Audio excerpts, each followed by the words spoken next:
Ang bagong horror movie tungkol sa tatay ni Jesus. Pag-usapan natin ang teaser ng The Carpenter's Son. After long legs, may bago na naman itatake na challenging role sa isang horror movie itong si Nicolas Cage, and this time, bilang asawa nga ni Mama Mary at tatay ni Jesus na si Joseph. Susundan natin dito ang isang pamilyang nagtatago sa Egypt kung saan dito nga madidiscover ng tatay na meron ngang kakaibang kapangyarihan yung anak niya. Papakita dito mga pinagdaanan nga ni Joseph bilang tatay nga ni Jesus kung saan dito nga nakaranas ito ng mga pangmamalupit nga sa ilang mga tao kung saan dito nga rin natapos yung buhay niya. Sa trailer, pinakita nga si Mama Mary na umiiyak na siguro ito yung part na nilagay na nga doon sa kuweba si Jesus. Pinakita nga din ditong isang katawan na nakabalot nga ng kumot, tapos sa tabi nito, meron ngang koronang tinik sa may gilid niya, and maya-maya lang, biglaan nga tong magigising at ito na nga siguro si Jesus Christ. Maliban kay Nicolas Cage bilang Joseph, ang gaganap bilang Mama Mary ay si FKA Twigs, and kay Jesus naman ay si Noah Jupe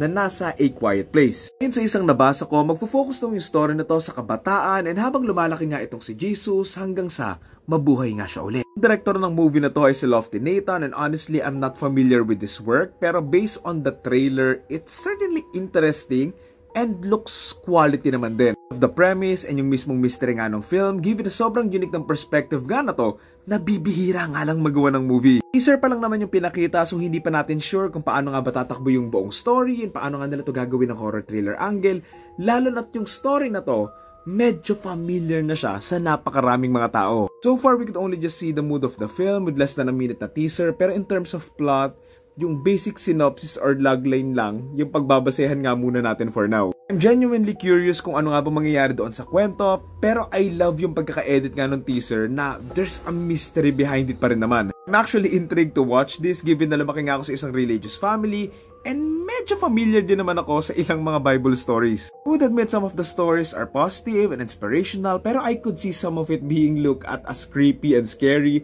lalo na nga kung sa'yo mismo mangyari or makikita mo nga in person na mangyari yung mga nangyari doon nga sa may Bible. For example, yung pagbaha nga sa kwento ni Noah, yung mga nangyari nga kay Job, yung paglalakad nga ni Jesus sa dagat, and yung mismo mga ginawa nga kay Jesus ng mga taong nagpaparusa nga sa kanya, kumbaga nakakatakot siyang maranasan and makita kung nandoon ka nga. It's a very interesting conflict nga doon sa mismong film between si isang tatay nga and sa anak niya na meron ngang kakaibang kapangyarihan. Siguro if you're a religious person, baka hindi mo to magustuhan or panoorin, pero for me, it looks interesting naman, and let's see if magiging maganda nga ba talaga yung kwento nito. Again, ang title nito ay The Carpenter's Son, and I think i-release to around 2025.